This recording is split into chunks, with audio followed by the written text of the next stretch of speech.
They tell you the worst day of a man's life is the day he buries his wife. For 48 years, I would have agreed without an argument.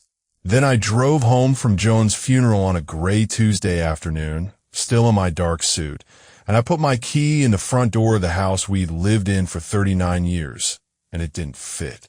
And I learned that a man can have the worst day of his life and the second worst day of his life inside the very same 8 hours. The locks had been changed. While I was standing in my wife's grave, someone had changed the locks on my house. And through the front window, standing in my own living room like she owned it, watching me struggle with a key that would never turn again, was my daughter-in-law. My name is George Halloran. I'm 72 years old. I spent 40 years as a real estate and probate attorney in Peoria, Illinois, for decades of deeds and titles and closings and wills. For decades of sitting across a table from families at the worst and most vulnerable moments of their lives, a death, a divorce, a foreclosure, watching who reach for grief and who reach for the paperwork. I handled thousands of estates. I know exactly what happens to a house when someone dies, down to the comma. I know it better than almost any man alive. I want you to hold on to that fact, friend, because it's the whole spine of this story.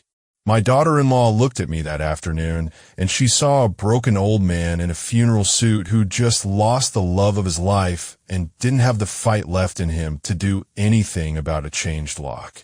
What she did not see, what she never once bothered to learn in 6 years of marriage to my son, was that she had just changed the locks on the house of a man who had spent 40 years doing nothing but this. But I'm getting ahead of myself. Let me take you back, so you understand how a woman comes to feel entitled to lock a grieving widower out of his own home on the day he buried his wife. Before I do an old man one small kindness. If you've ever watched someone treat your family like a thing to be inherited rather than people to be loved, tap subscribe. It's free, and it tells me this story found the right person. Give it a like as well.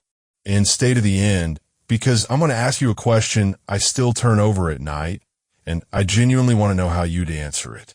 Let me tell you about Joan first, because everything I did for Joan. Joan and I were married 48 years. She was a music teacher, taught piano to half the children in our part of town, and there's a whole generation of grown adults in Peoria who can play fur-elise because of my wife.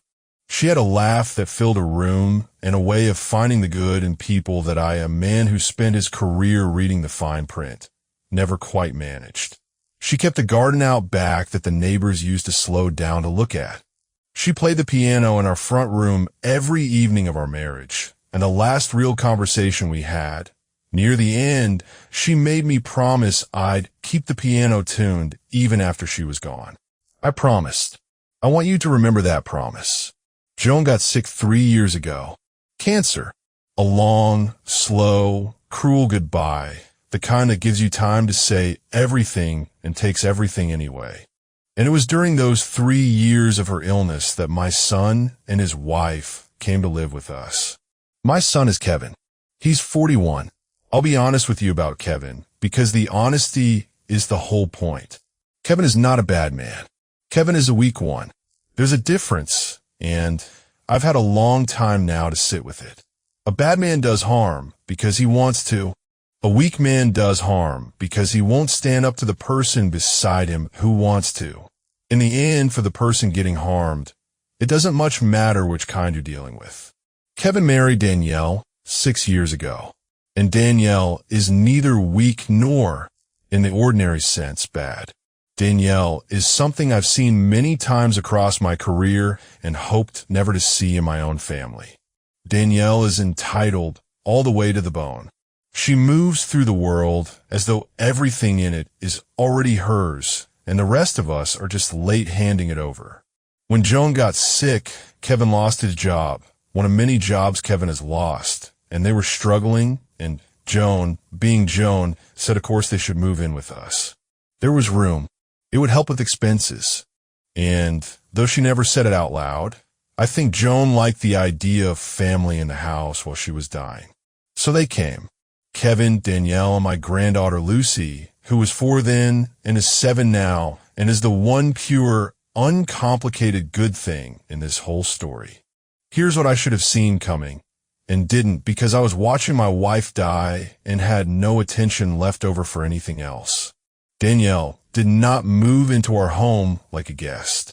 She moved in like an heir taking early possession. Within a few months, she was rearranging Joan's kitchen of 40 years, telling my sick wife the layout was inefficient. She repainted the guest room without asking. She started referring to things as hers. My dining room, my backyard. She'd host her friends in our living room, and I'd come down to find myself introduced as though I were a relative visiting from out of town, in the house I'd paid off with 30 years of closings. She was slowly and steadily, and with a smile, redecorating us out of our own lives. The details are the kind of thing that sound small when you list them, and I know that, but small is exactly how it works. She took down the family photographs in the hallway, Kevin's baby pictures, our wedding portrait, and put up her own framed prints and boxed ours away in the garage to declutter. She gave away Joan's good china to a friend, Joan's china, while telling my wife it was just taking up space. She started parking her car in my spot in the garage and left mine in the driveway under the trees, where the sap ruined the finish.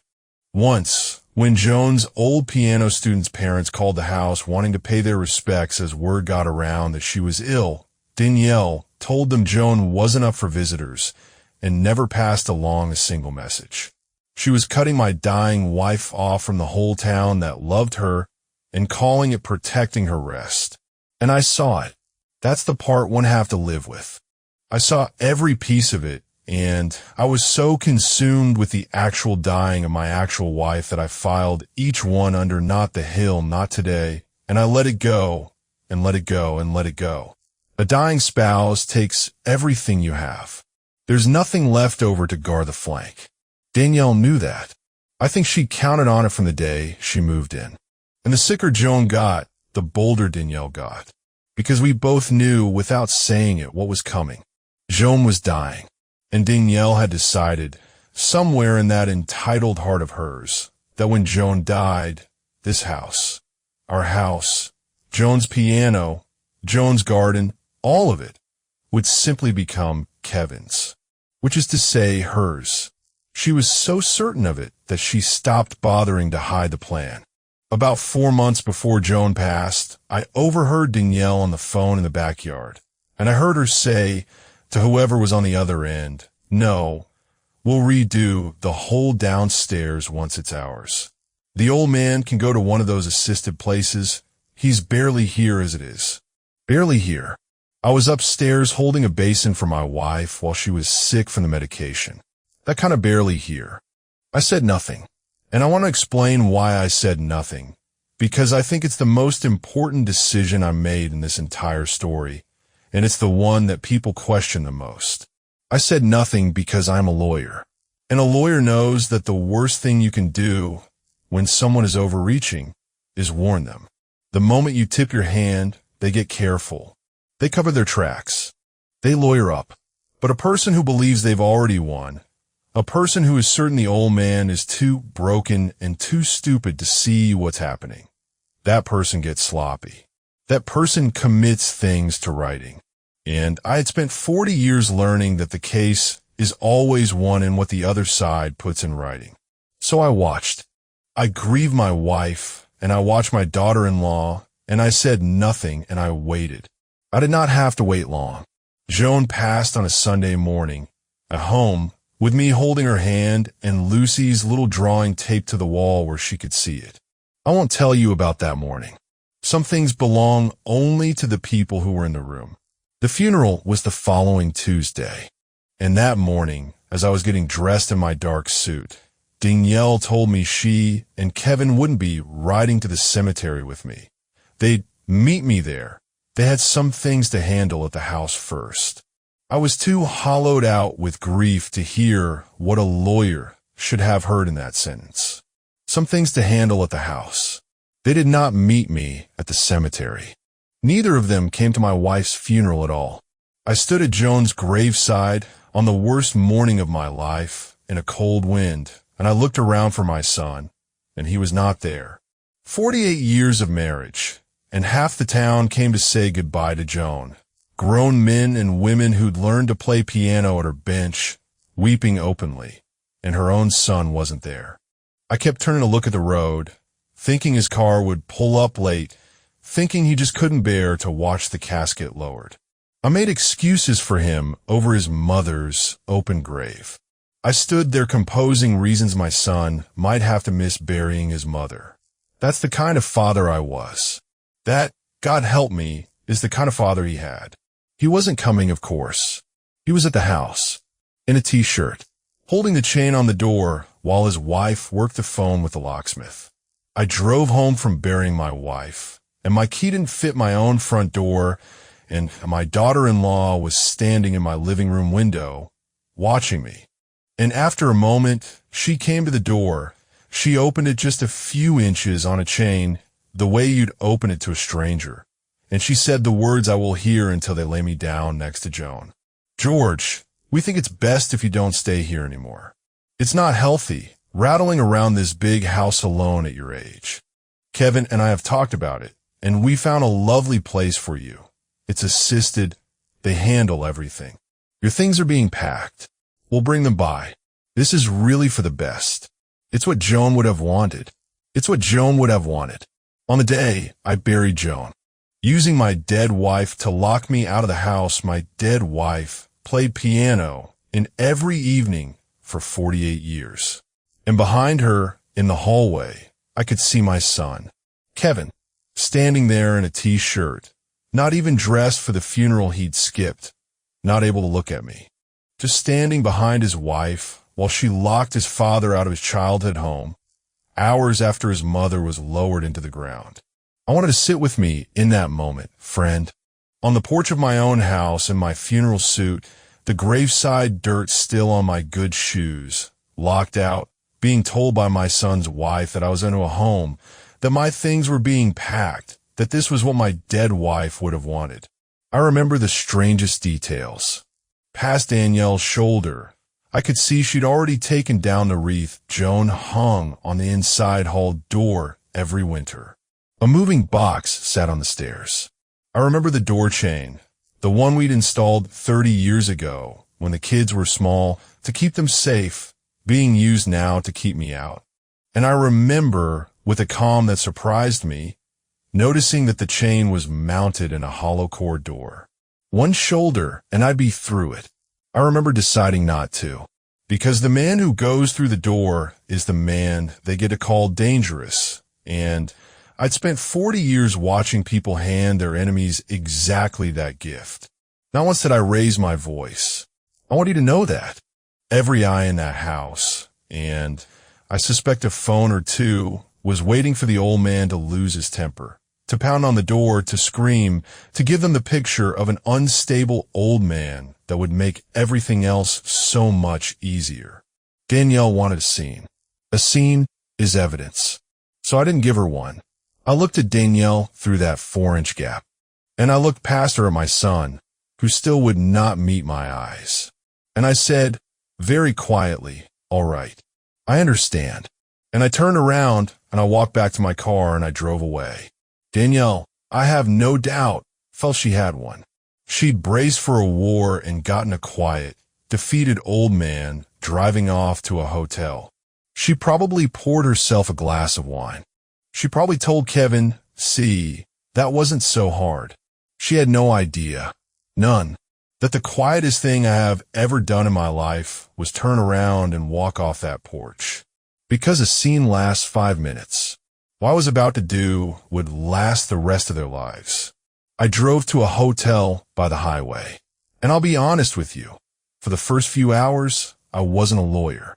I was just a 72-year-old man who had buried his wife that morning and been locked out of their home by dinner. And I sat on the edge of a hotel bed in my funeral suit, and I wept until I had nothing left. For Joan, for Kevin, the son I'd apparently failed so completely. For the piano I'd promised to keep tuned that I could no longer even reach. And then, somewhere around midnight, the weeping stopped. In 40 years of practice, sat up in the dark and got to work. I turned on the lamp. I found a little notepad they leave by the hotel phone and a pen, and I sat at that cheap desk in my funeral shirt with the collar undone, and I started doing the thing I'd done 10,000 times for other people at the worst moments of their lives. I started making a list. Facts on the left, law on the right. What she'd done, what she could do, what she absolutely could not do, no matter how many locks she changed. And as the list grew down that little notepad, something happened to me that I hadn't felt in the 3 years since Joan got her diagnosis. I felt steady. For the first time in 3 years, there was a problem in front of me that I actually knew how to solve. Better, in fact, than almost anyone alive. Grief is a thing you can't fix. You can only carry it. But this? A trespasser and a deed and a paper trail? This was Tuesday.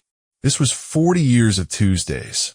By the time his son came up over the highway, I wasn't a locked-out old man anymore. I was George Halloran, attorney at law, and I had a case. Because here is what my daughter-in-law forgot. Here is the thing that all her certainty was built on, and the thing she never once checked. She forgot to ask whose name the house was in. She had simply assumed. She'd assumed that when Joan died, the house passed to Kevin, because in Danielle's world things flow toward Danielle. But the house had never been in Joan's name. Joan and I had owned it together for years, and then, a decade ago, for estate planning reasons that a real estate attorney thinks about, we had put the house into a living trust. And the sole trustee of that trust, the one and only living person with the legal authority to say who lived in that house, who was locked out of it, and who was removed from it, was me, George Halloran. Danielle hadn't locked out a house guest she was entitled to evict. She had, on the day of a funeral, illegally excluded the sole legal owner from his own property. She wasn't the homeowner dealing with a difficult relative. She was a trespasser who'd changed the locks on a house that was, in every way the law recognizes, 100% mine. And she'd put it all in writing. Every bit of it. Because people like Danielle always do. If you're still with me, friend, do an old man that kindness and tap subscribe before I tell you what I found when I started reading the paper. Because the reading of documents is what I did for 40 years, and my daughter-in-law had left me a great deal to read. The next morning, I did not go back to the house. I made phone calls. The first was to a young woman named Sam Okafor. Sam had been an associate at my firm 15 years ago, green and brilliant, and I'd mentored her, and she is now one of the sharpest property litigators in Central Illinois. I called Sam, and in a language 2 real estate lawyers speak, I laid it out. The trust, the sole trusteeship, the funeral day lockout. Sam was quiet for a moment, and then she said, George. She locked the trustee out of trust property on the day of the funeral. Tell me she did it in writing. And I said, Sam, I have a feeling she did everything in writing. And Sam said, then it's not going to be a fight. It's going to be a demolition. Let's go get your house back. Then I started pulling the thread, and it came apart in my hands because Danielle, in her certainty, had been busy. I called the utility companies. Danielle had already transferred the gas, the electric, and the water into her own name. 3 signed applications, 3 documents with her signature, each one a small written assertion that she was the responsible party for a house that was mine. Then a neighbor, Ed Kaminsky, who'd lived beside us for 30 years and had watched all of this with a growing sickness in his stomach, called me. And Ed told me the thing that turned my grief into cold, patient purpose. There was a for sale sign going up in my front yard. Danielle wasn't just planning to live in my house. She was selling it. My house. Joan's house. Before Joan's flowers had even wilted on the grave, my daughter-in-law had contacted a realtor and put the house on the market. Now here is where being who I was for 40 years mattered more than it ever had. Because I called that realtor, a woman named Cheryl, who I could tell within 30 seconds was not in on any scheme, just a broker who'd been lied to. And I asked Cheryl politely, professionally, whether she had a signed listing agreement for the property. She did. Danielle had signed it. Danielle had signed a legal agreement to sell a house she did not own one single square inch of, representing herself as having the authority to sell it. And there was her signature on the line. That, friend, is not a family disagreement. That is attempted fraud in writing notarized with a date on it. And I had spent 40 years learning to read exactly that document. I asked Cheryl to send me a copy for my records, which she did because I was the actual owner and had every right to it, and because Cheryl was already realizing, with growing horror, exactly what she'd been pulled into. And I want to say, Cheryl did the right thing the moment she understood. She pulled the listing that afternoon. Not everyone in this story chose well. Cheryl did, but the document that broke my heart I found last. Because I went and I looked finally at what Danielle had tried to get Joan to do while Joan was dying. In going through the papers Sam obtained, we found it. About 2 months before Joan passed, when Joan was at her weakest, sick and frightened, and not always clear about the day of the week, Danielle had brought home a document. A quitclaim deed. A single piece of paper that, if signed, would have transferred the house out of the trust and into Kevin and Danielle's names. She had sat down beside my dying wife with a pen and tried to get her to sign the house away. I can see it. That's the terrible thing. I can see exactly how it would have gone. Danielle, gentle and reasonable. Joan, honey, we just need to get some paperwork in order. It'll take the worry off, George. Just sign right here. Preying on a dying woman's love for me to trick her into robbing me. There's a special cold place in me now, reserved for that image, that will never warm up again. And Joan, my Joan, sick as she was, foggy as she was, some days not sure of my name, Joan had not signed it. There was the deed, blank on the signature line, tucked away in Danielle's things where she'd kept it, waiting for a clearer day that Danielle could work on.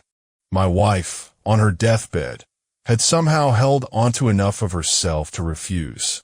I don't know if she fully understood what she was refusing, but some deep animal part of Joan, the part that loved me for 48 years, would not move that pen. I like to think she knew exactly what she was protecting. I like to think that in sign line was Joan's last quiet act of love, keeping her promise about the piano, in her own way, by refusing to let the house be sold out from under me. That unsigned deed is framed on my wall now. Blank signature line and all. It's the bravest thing I have ever seen a human being do. So I had it all. The illegal lockout. The utilities in her name. The listing agreement to sell a house she didn't own. The attempted deed against a dying woman. And underneath every bit of it, one simple, unshakable fact. The house was mine, solely and completely, and always had been. I could have called the police that first day and had a confrontation on the porch. But I didn't spend 40 years in the law to win a shouting match. I spent 40 years learning that the quietest path is the one that ends things permanently. So Sam and I did it exactly right, exactly by the book, cold and complete. We did not warn her. We let Danielle spend 2 more weeks believing she'd won. Believing the sad old man was tucked away in a hotel accepting his fate, believing the house was as good as sold. And in those 2 weeks, she did what people like her always do when they think no one is watching. She kept generating paper, more assertions, more overreach, more signatures. And then, on a Wednesday morning, it all came due at once. Sam served them. And I want to be precise about what serve them means because the precision is the whole revenge. There wasn't a raised voice in any of it. A formal legal notice, drafted airtight. It established that George Halloran was the sole trustee and owner of the property. That Kevin and Danielle were present, and it's solely by my permission. Permission now formally revoked. That they were to vacate. Alongside it came a demand letter on the fraudulent listing agreement and the utility fraud, laying out in the flat, cold, patient language of the law exactly what they had done and exactly what it could cost them. And copies went to every party Danielle had pulled into her scheme. The realtor, the notary, the utility companies. So that every person she'd used to prop up the lie now held, in writing, the proof that it was a lie. I understand Danielle read that notice standing in my living room, and that she read it twice, and that she went very white and very quiet for the first time in the 6 years I'd known her. Because she finally understood. There was no house. There had never been a house for her to take. She had changed the locks, transferred the utilities, and signed papers to sell a property that a court would confirm, without so much as a hearing, belonged entirely to the old man in the funeral suit she'd locked out and written off as too broken to fight. She wasn't the lady of the house. She was a trespasser with a paper trail. And every single document she had so confidently signed now had her name on it, pointing the wrong way, a stack of exhibits she'd built herself and handed to the one man in Illinois best equipped to read them. They were out within the month. The law is slow, but it is very sure, and when the sole owner holds the deed and the other party has committed their whole overreach to writing, there is no fight to be had. There is only the sound of a door closing. I did not go to watch them leave. I want you to know that. There's a version of me that would have stood across the street in dark glasses to see Danielle carry her boxes out to the curb, and I understand the appeal of it, and I didn't do it. Partly because a man shouldn't feed on that. And partly, if I'm honest, because I couldn't have stood to see Kevin doing it, my own boy, hauling out the last of it with his eyes down. Some victories you don't need to witness. You just need them to be true. And I'll tell you the one quiet thing I did for myself, the only thing that wasn't strictly legal business. The day after they were gone, I had the locks changed. By my own locksmith, on my own house with my own money. There was a poetry to it I didn't miss. And I went inside, into the too quiet house that still had the ghosts of her prints on the walls where our photographs used to hang. And I did the first thing I did before I unpacked a single box before I sat down before anything. I went to the front room, and I opened the lid of Joan's piano, and I called the tuner. I keep it tuned now. I don't play. I never learned, and it's too late to start. But every few months a man comes and tunes my wife's piano in the front room of the house. She made me promise to keep it in, and I sit in her chair by the window, and I close my eyes, and I listen to him test every key up and down the board. And for those few minutes, it is the closest I come in this whole quiet house to hearing Joan again. Let me tell you how it ended with my son, because I know you're wondering, and because the answer is the part one still don't sleep easy over. I gave Kevin a chance. After it was all done, I called him, not Danielle, Kevin, and I told him the door was open. That I understood he'd been weak, that weakness under the wrong person is a kind of prison, and that I was his father, and I would always be his father, and that if he wanted to come back to something real, he could. He chose Danielle. He chose her that day on the porch, standing behind her in his t-shirt, and he chose her again on the phone with me. Quietly, with excuses.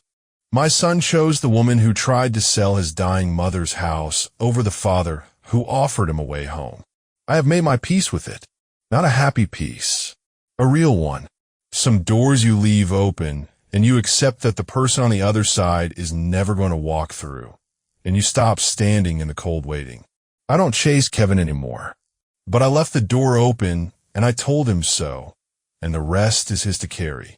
The one thing I fought for and won was Lucy, my granddaughter, because none of this was hers, and a 7-year-old should not lose her grandfather over her parents' greed.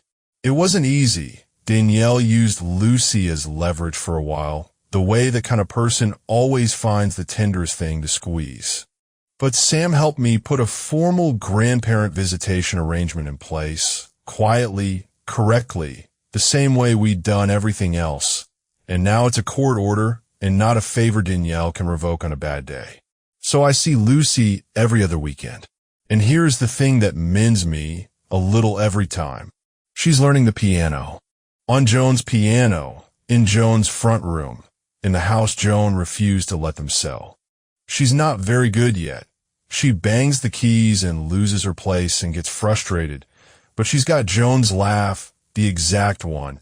And sometimes when she's sitting at that bench working through a scale, the winter light coming through the window the way it used to, I have to get up and go stand in the kitchen for a minute because for a heartbeat it is 40 years ago and my wife is teaching another child to play, and I can't let a little girl see her grandfather cry. I spent 40 years on one truth, friend, and I'll leave it with you because it turned out to be the truest thing I know. Possession is loud. It shows up on the day of a funeral and changes the locks and stands in your window like it owns the place. Possession makes a great deal of noise about what's whose. But title is quiet. Title doesn't argue.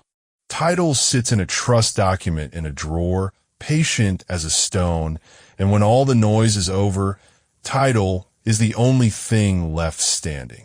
You can change every lock in a house. It does not change one word of whose name is on the deed. She changed the locks. She was so busy changing the locks that she never once read the deed. And I had spent 40 years learning that the deed always wins. Now here's my question, and I mean it because I turn it over at night still. I gave my son a chance to come back, and he didn't take it, and I've stopped chasing him. Was I right to let him go? Or does a father owe his child more than one open door, no matter how many times the child chooses wrong? I've argued both sides of it in my own head for a year now. Tell me how you see it down in the comments. If this story meant something to you, do an old man that kindness, subscribe, hit like, and if you love somebody, make sure the important things are written down and in the right name so that no one can ever use your grief against you. And go call the quiet one who'd never dream of taking anything from you. Those are the ones to keep. I'll see you next time.